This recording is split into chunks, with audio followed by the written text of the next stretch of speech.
So, we are really delighted to have an incredibly diverse panel, or a sort of vaguely diverse panel, but of very interesting industry luminaries who have many years of experience helping us understand the addressable market from different parts of the value chain.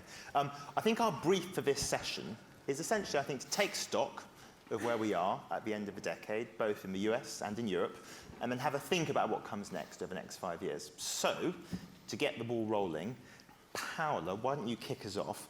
Where are we today? You heard Keith talk a bit about it there. Yes. Where are we today with addressable in Europe? What's your perspective? And first of all, tell us who you are and what you do. Yeah, so I work in MediaSet, and I'm responsible for ad tech and what we could call the advanced advertising unit within MediaSet and Sales House Publitalia. So it's a very exciting place in Europe for addressable advertising. There's definitely a lot happening, with the UK, Germany, Italy, France, that, waiting for regulation to open up opportunities. We've heard about Belgium. So there are lots of countries that have developed their offering, and it's blooming. And what I find particularly exciting is that, especially with a digital background, so I worked and I launched, the first programmatic offering in the Italian market. And having learned from that, it's like now we can think of what we want, we can sit with the advertisers, we can sit with agencies and measurement bodies and really plan how we want this industry to grow and how we want addressable advertising to become and be managed in the future. So it's extremely, nice place to be. So it's heading in the right direction. I think so. Briefly, what worries you today, though? What's not working as well as it needs to? I think it's fragmentation and Right. not standardization. We spoke about this briefly earlier in the break. So what makes it difficult is the kind of bottom-up solutions that we're building and in each country. So it's going to be difficult at some point, to find a common ground where we can standardize it and make it easy for advertisers and brands and agencies to buy. Right. Across. So I think that's going to be a common theme for this panel. Now, oddly, we're going to jump right over Chris, who we're going to come back to, and we're going to go to Pat instead. Pat, tell us about your perspective. We'll come back to Chris, because I'm going to get Chris to do a compare and contrast once we've heard from the European contingent. I'll let the master do his work. Thank you very much. Pat, tell us, I think lots of people probably here know who you are and what you do, but why don't you tell them anyway? Okay, I'm Managing Director of Virgin Media Television Ireland, probably important to say that. What's Virgin Media Television? It's the old TV3 business, which Liberty Global acquired in 2016. We rebranded about a year ago, and the Virgin Media Television business is now, probably the best way to describe it is it's essentially the ITV of Ireland, similar size, scale relative to the market, share commercial impacts close to 40%. So we're the leading commercial broadcaster, wholly owned by Virgin Media, and as part of the rebrand, we do have this unique position from a Liberty Global perspective, which means we're the one business. I think Mike Freeze previously talked about it being an experiment. That sounds painful, I like to call it a case study, and it's very much about what happens when you bring content and connectivity together, or broadcasting and broadband in our case, more specifically. So I think in terms of the business, being a former ad man, agency guy, set up the sales division as part of the launch management team at TV3. Very exciting for me to have two perspectives, I think, in terms of addressable. One is when the business was acquired, we brought the ad competency to London, and we worked very closely with Jamie West and the gang out in Australia to bring together that partnership. So that was a fantastic experience, and which went live this year. And we have an embedded team within Virgin Media UK who now work closely with Sky, and we've gone live, and we're making money in the UK. In Ireland, excitingly, putting a different hat on, and I have to put on my managing director hat and look at the perspective in terms of what this means for my business model. And I think that's something that sometimes gets lost in the noise of advertising and, what do I want out of addressable? I'm looking at our business model now, and in terms of where we're moving to, from traditional to new money, but also looking at the pace of that. So the extent to which we accelerate, we like to call it about the foot in both camps. So I'm uniquely placed in that we can work with our platform. We're about to go live next year. What's exciting about that is, back to my ITV comparison, in effect, we will be the biggest broadcaster to go live with addressable advertising in this part of the world. And that's a hugely exciting position to be in. From all of that experience, what do you think it tells you about the potential of addressable in Europe during the 2020s? Is stampede the right word? I think it should be, because it's what we want. It's why we did the partnership with Sky, because there was a bit of Betamax VHS going on from my perspective in terms of everybody was looking for exclusivity. Well, actually, if we're going to get the breakthrough, if there is going to be a stampede, we need to have all the major broadcasters, all the major platforms. That's where you all of a sudden, and that's what is about to happen in Ireland. And with Channel 4's arrival into the UK system, well then, we're getting closer to it in this market as well. So I think, I think the frustration you asked about what any of the blockers would be, I think collaboration and partnership is definitely what will help drive the stampede. What's slowing it down is traditional thinking, traditional planning, traditional buying. Like, I can't believe we're talking this week about CPTs, TV CPTs, and comparing that to what the value of addressable. Like, no wonder television is sometimes being put into the traditional box. Somebody earlier referred to, well, TV being traditional and digital being the future. Well, hang on, TV is a digital medium.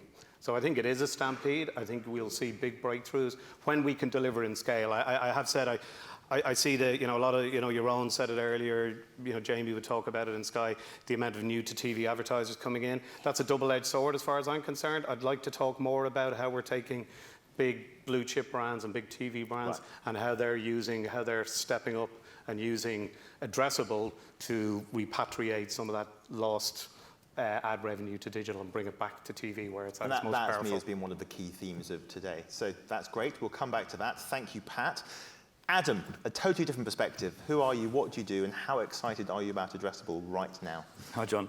Hi, everybody. So I'm Adam Davis. I am product manager for advertising and data products in Cinemedia. Cinemedia, as well as being a popular lanyard sponsor, is a technology company. We partnered with Sky to develop the AdSmart platform back when we were NDS.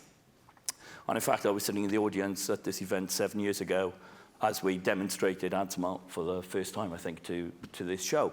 At the time, there was a lot of optimism, I think, around how addressability was going to go forward. And Sky certainly, have absolutely driven it forward. And we've seen some of the development with Virgin, obviously, with Channel 4, passing the platform onto other Sky properties as well. But fragmentation, as Paolo said, has certainly been an issue. I think the other thing was the death of TV was over-exaggerated. The view that suddenly we were going to have to go completely addressable because TV was going to fall apart just didn't happen.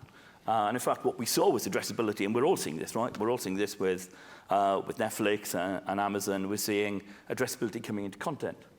And it's kind of odd that advertising in some markets is lagging. But I think, certainly with what Sky are doing, the UK has got the opportunity to be a bellwether for where addressable advertising is going to go. Because we can see it going to other platforms, going to other service providers.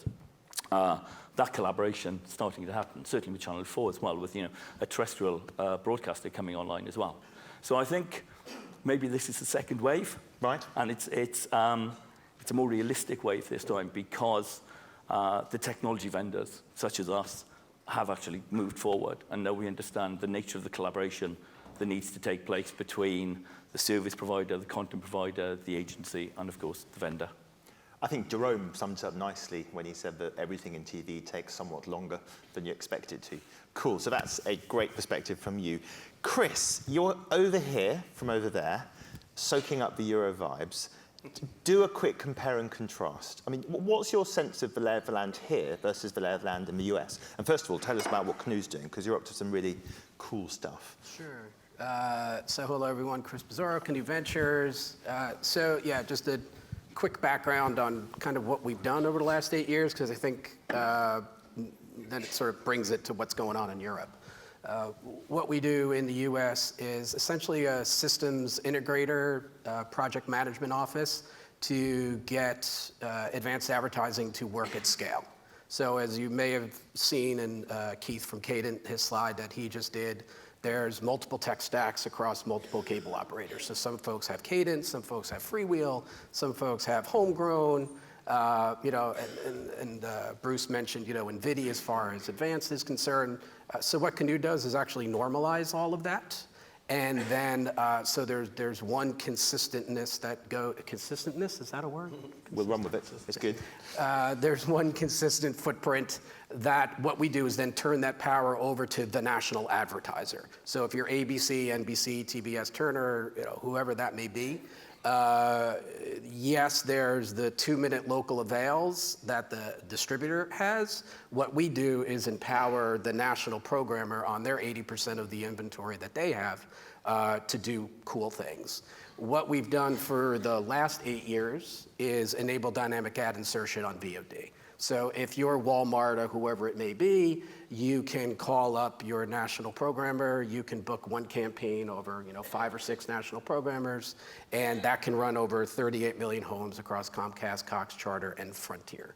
Right? So a nice business that's grown into a $1.4 billion business in the US. I'm guessing the first thing you see is that kind of scale is quite hard to come by in Europe at this point. Well, and that's where I think everyone's using the right word today. It's collaboration, right? Yeah. The name of the company is Canoe because it was everyone jump into the canoe. Okay, right, got it.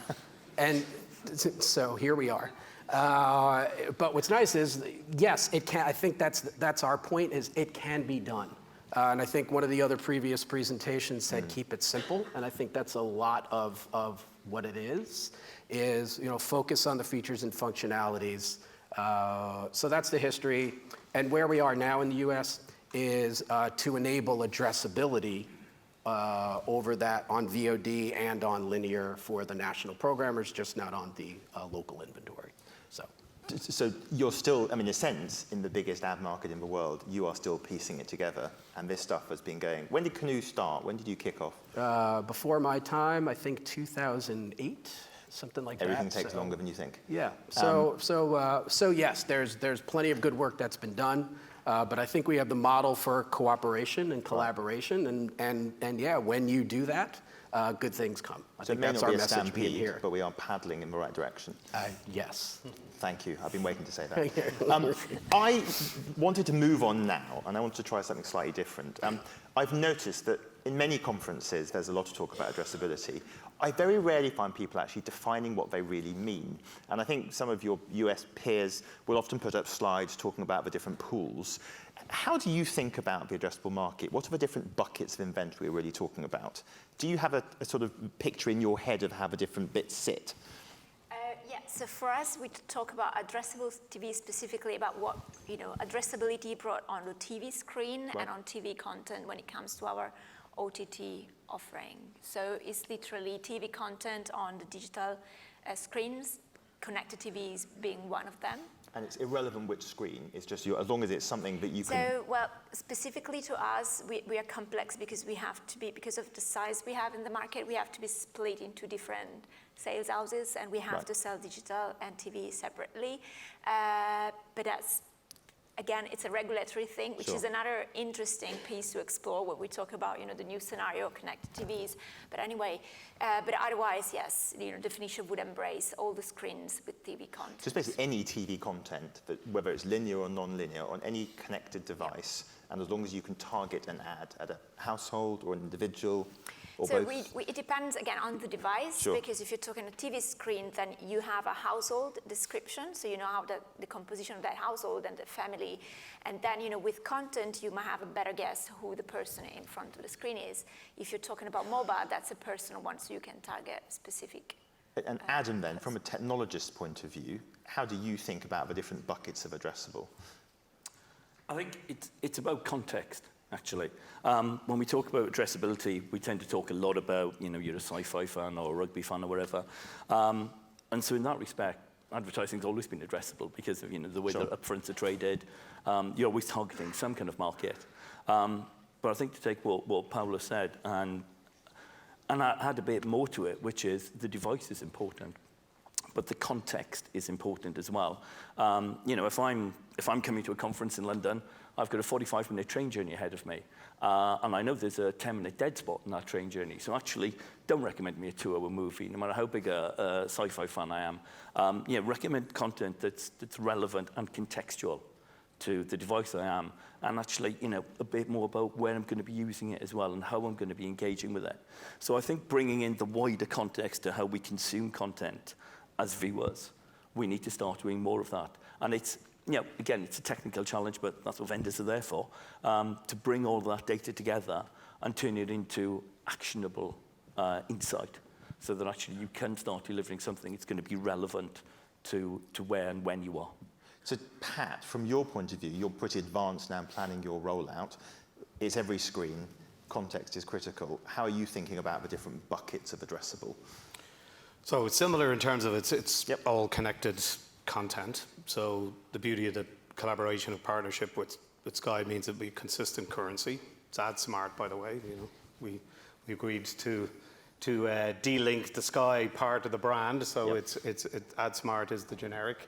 That's a generic currency. I kind of see it, I said earlier about bemoaning the traditional thinking, and I say that as an ad man, kind of ahead of the business imperative from our perspective. But the traditional thinking, if Google or Facebook were to sit here and say, here's how much inventory we're going to target, like everything is targeted, everything should be targeted. It'll be a supply and demand. I talked about the foot and boat camps. We'll essentially hedge. And my previous private equity owners would love to hear me saying that. It's a good place to be, because we're not going to back a future that's either going to be defending TV's right to exist, or equally we're not having to wholly invest in a future that goes wholly digital. We'll dial up and down. So I think that's a fantastic position to be in, because it'll be demand driven. As you said, advertising has always been, in effect, addressable. Advertising has always been a demand driven business. So I think we can drive the demand by showing the great cases of what can be done. We have a great in-house example that even in advance of going live, we're currently sending out.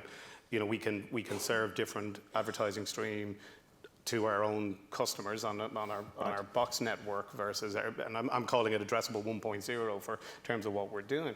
But again, that fantastic moment that we all know as marketeers, that you have a new customer acquisition offer, but you don't want necessarily to upset your existing customer. So we're currently sending 2 different Virgin Media ads out to the market, one into homes, which is an upsell, and in that same spot that goes out on all other platforms is an acquisition offer. So again, the real living example as to what, so is that a bucket, is that a particular category? It's one way of traditional TV advertiser like Virgin Media broadband, how it can all of a sudden do something very different that typically it would have gone off and tried to find a digital solution.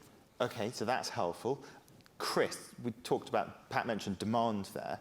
So again, from a US perspective, where you've got billions of dollars now being spent on addressable at both a national and local level, what's driving demand from an advertiser point of view? Are there particular advertiser segments that are really driving it? Is it more local than national? Is it tune-in marketing? Is it autos? Is it finance? Where's the money really coming from? So in addressable today on the local side, that's been happening. A lot of it has actually been custom work. Right.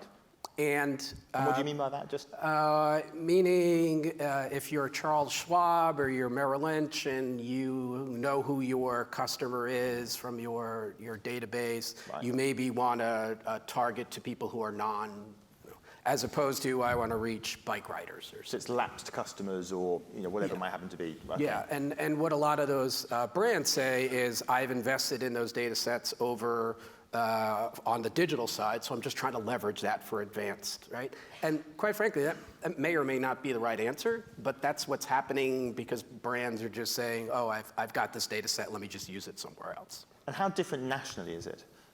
What's that? How different is it nationally?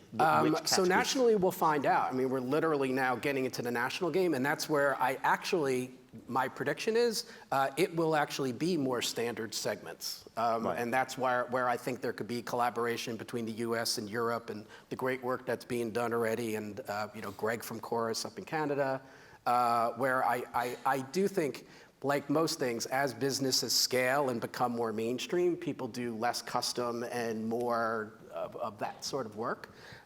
So I think that's where the national actually may head is less custom and more predetermined segments. Okay. Pat, consistent with your view? I mean, in Yeah, terms you of... said keep it simple. So, Yep. you know, we sometimes proudly boast that there's 1,400, I think, segments in there Yes. that you get, you know, then, geez, like, bring it back to basics. And I think, absolutely, I think that, you know, going after particularly micro segments may not be the route.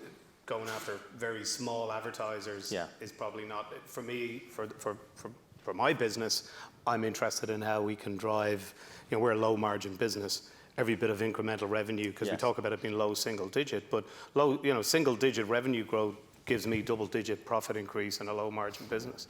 So, but keeping it simple and accessible. And in the way, I loved the piece earlier, was it Greg from Canada about the self-serving, self-ad serving model? You know, if we can do that, if we can keep it simple, you can't then put up 1,400 different potential currencies. So simplified entry point, simplified currency. And briefly, which advertiser segments in Ireland do you expect to drive demand? Who's going to be racing to you to spend money on addressable campaigns? Well, I would say it's across the board. I would have a particular interest in FMCG, to be honest, because I think that would be the big breakthrough for us in terms of, you know, because the obvious ones, you know, there's the obvious categories. There'll be the new. I think the biggest challenge I'd be laying down to the team is how do we pull in, you know, the traditionally big TV advertisers who we've seen. You know, those moments where, do you remember the mandatory percentage of money that had to go onto digital and stuff, and some of it's coming back, but how can we use this to go after? I think that's you know, I think there'll be the easy wins, the low-hanging fruit, but the big challenge, I think, would be your big traditional TV advertisers and convincing them to actually imagine TV in a very different way. Okay, Paola, is that your view? In terms of advertisers? The people who are going to drive demand in the 2020s are going to be big traditional TV advertisers. Well, they are in volume. I have to say that we got a lot of interest in Italy from small, medium businesses. Right. We are not quite set up to serve that.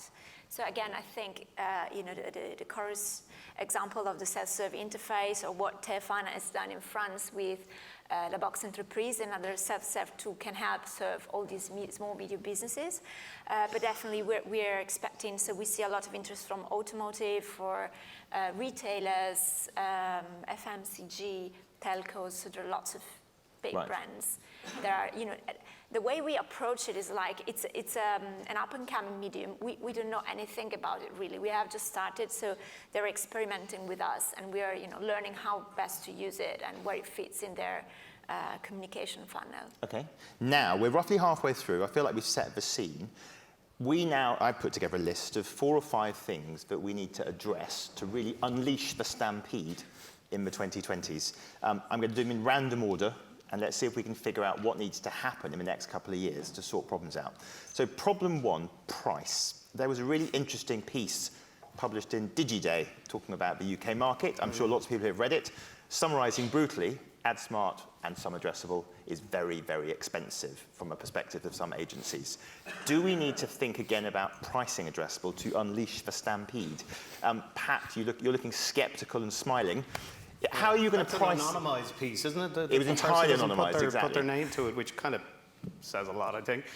Look, I said it earlier, if you're going to talk about traditional CPTs, I thought when I left advertising in an ad agency in the 90s that we were moving to a new world, and as I say, so the language got to be different. Wastage, you know, the big headline sale is, you know, minimizing wastage, and that's a double-edged sword, because, you know, broadcasters probably made a lot of money out of wastage, but also there's different types of wastage. There's total wastage, because, you know, that audience is never going to buy my product, but if you're an FMCG, maybe, you know, there's less wastage. It reminds me of the, you know, when people would talk about CPMs and digital being so much bigger than TV CPTs, but you'd be comparing an all-adult CPT to clearly a, you know, 15 to 34 predominantly digital user, which then when you bring it back to TV was actually, the TV CPT was higher. But just to push you hard on that pricing point, when you think about growing the market in Ireland, say, for addressable, how do you think prices need to be set versus, say, traditional linear?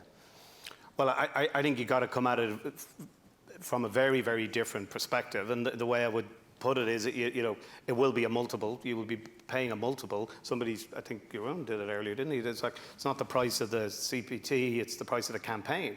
So if you can get the balance between showing, yes, you're actually, because if you're spending 100, but you know only 20 are really your customers. You just don't know which 20, and that's the wastage point. Well, as long as you're not paying more than a 5 times multiple, you're getting better value.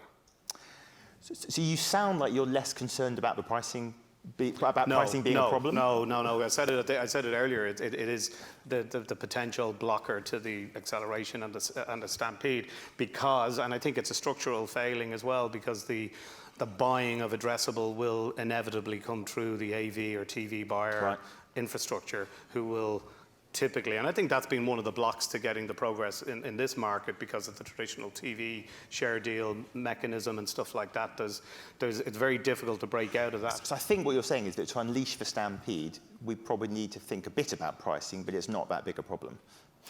Summarising brutally? Yes. An old cliche, but can we talk about the value rather than the price? We can do that.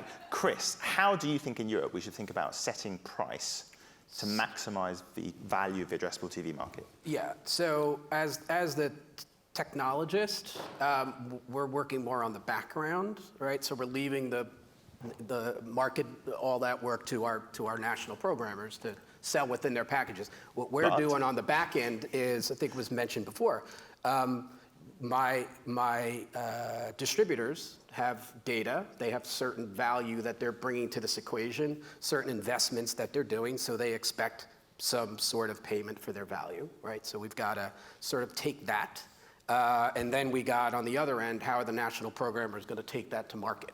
And somewhere in between is how does that work? Where traditionally it's been expensive, and I think, just like any niche smaller product, it's expensive. So what we're trying to do is actually run all the math and run all the forecasting at scale. Right. So when you do this across 36, 38 million homes, 4 cable operators, 120 networks, when you bring the scale into play, then the economics start to make more sense, just like normal economics. So we're trying to approach it from a scale perspective so that when the tax comes to the national programmer, it's actually something that they can resell to the market. Paola, in your view, how do you think we should think about pricing addressable TV in the 2020s to unleash the stampede? So I think it's more that, so at the moment, the way we see it, it's like pricing is not so much being an issue. So I think it depends on the value that the advertiser perceives. Of course, if you are a big FMCG client and you want to run a national campaign, so that's expensive, but maybe that's not the product for you for that specific use case.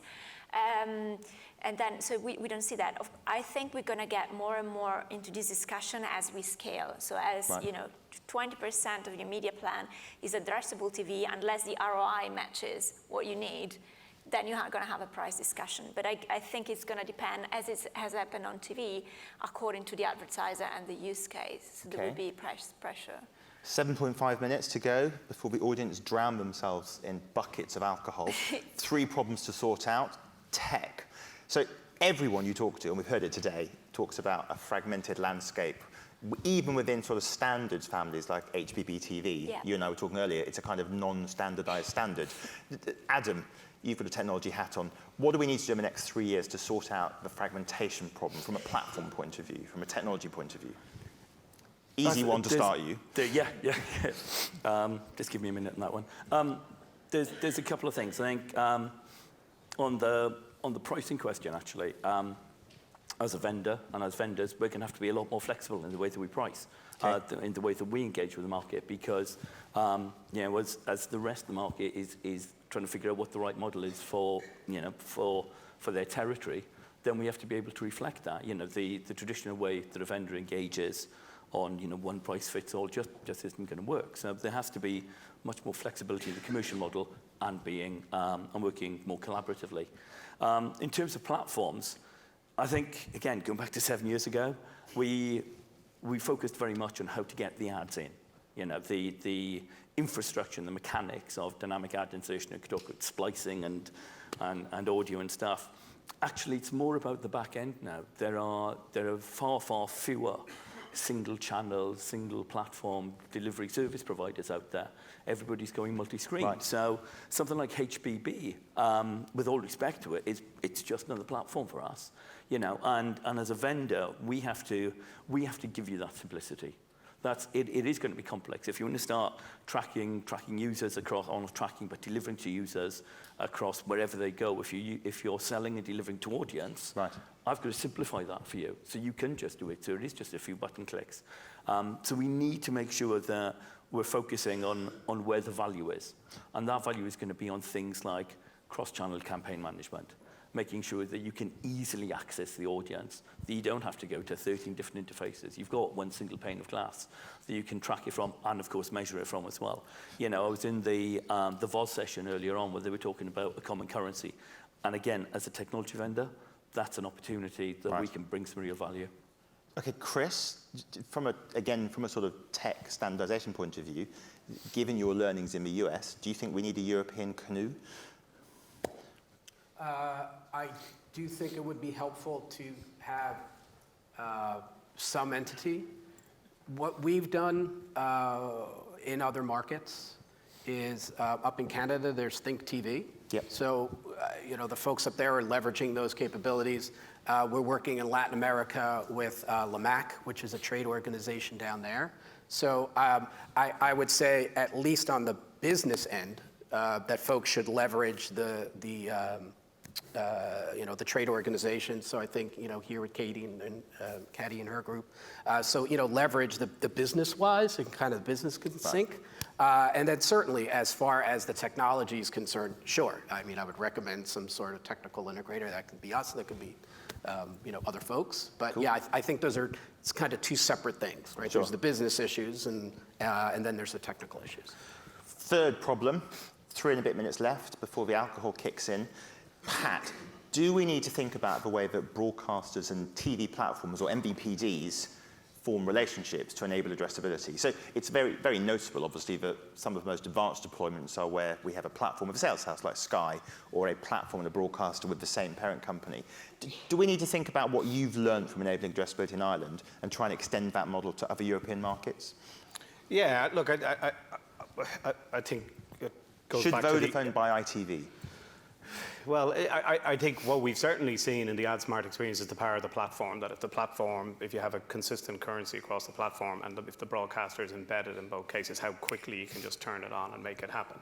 Like the TV, Smart TV, I'm sure Sky would agree, any other technology that presents itself and gives an opportunity to, you know, become part of the ecosystem is good, but it would have to be in partnership with the broadcaster, because, you know, for obvious reasons. Yeah, look, I think the difference with the European market, I guess you've got very different things going on in different markets. You know, there's no single media, you know, look, there's no single media buying proposition really per se. So I think it's about more the macro markets, Benelux, UK and Ireland. The UK and Ireland market is the perfect combo. I don't think the same model will work in other markets. So I think the desire to have a single solution across Europe is probably answering a question that's not being asked. Or even a national solution. I mean, clearly Vodafone should not buy ITV for lots of obvious reasons, but there are problems in some markets where broadcasters and TV platforms have found it very hard to form successful commercial partnerships to enable addressable. Your view? I mean, you're obviously talking to various platforms at the moment. We are, but so the way we've decided to approach addressable advertising because we are free to air broadcaster. It's through HbbTV standard. Yep. So actually, our VDPs are TV manufacturers. Yep. So there is room there to understand what role they play in that, you know, what regulations allow them to do, and how we interact with them. That's something that has never happened before. So, you know, there were the devices, and we were the broadcasting the content, and they were just a medium for us to get to the consumer. Now they do play a role. They do play a role, so if you want, in the way they decide to design the interface and disintermediating somehow the broadcaster, or how, you know, they can play a role facilitating the implementation of standards like HbbTV, and, you know, those, you know, allowing the business to grow in that sense. So we will have discussions with TV manufacturers more and more through, you know, there are about 100 of teams trying to set standards for HbbTV. So probably through one of them, we'll get to the manufacturers and decide what to do, how to approach it. Okay, we have a couple of minutes left. final theme to unlock the addressable stampede, collaborations. Now, there's been lots of talk about collaborations, and indeed, there are lots of collaborations happening across the industry. Chris, there are some incredible collaborations happening in the US. Are there any that you think we should port over from the US to here? Do we need a European Open AP? Do we need a European on addressability initiative? Do we need a European something else? Yeah, I think there should be something. Frankly, I don't know enough to answer exactly what that should be.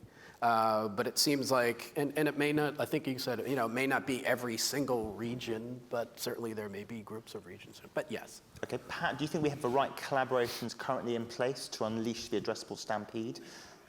I think to start with, for sure, I think maybe some, because whilst we say AdSmart will be across on the video on demand and linear, the ability to bring those two currencies together, I think is, the more finding a collaboration that will work in terms of just getting that single kind of AV journey out there. I think that's the next probably collaboration that's required in order to join up the old currency, in the case of over here, Barb, with AdSmart, and what it means in terms of digital reach. How can we collaborate to just get that now finally fixed as a single currency? Adam, do we have the right collaborations in place? We're getting there. We're getting there. Data is the obvious place to start that collaboration. Okay. There is so many different data points, and there's going to be a lot more. Yes. Again, as we spread out to the networks of the devices, things like GDPR should give us a framework to collaborate with data. And again, looking at some of the discussions here, data is the clear point where we can start that collaboration and start develop a common currency. And last word to your good self. Do you think you're participating in the right set of collaborations? I mean, obviously, I think Mediaset's in lots of collaborations. We are, but specifically on addressable, I think we're talking to the market, who are the other players in the market. There are different situations, but as long as we don't fall into the vanity fair of having the unique solution, and we decide a standard, we have the industry. So. And you obviously, I think Mediaset is buying bits of other people as well. Do you think consolidation as well as collaboration? No comment? Definitely no. We haven't been hiding that we have, plans for a pan-European broadcaster, and it makes sense. It's an age of consolidation, so. Right. We're going there. Ladies and gentlemen, I hope we have at least helped the addressable market proceed at a mild trot, if not a full-on stampede. Time to drown your sorrows. Ladies and gentlemen, thank you to our panel. Thank you. Thank you.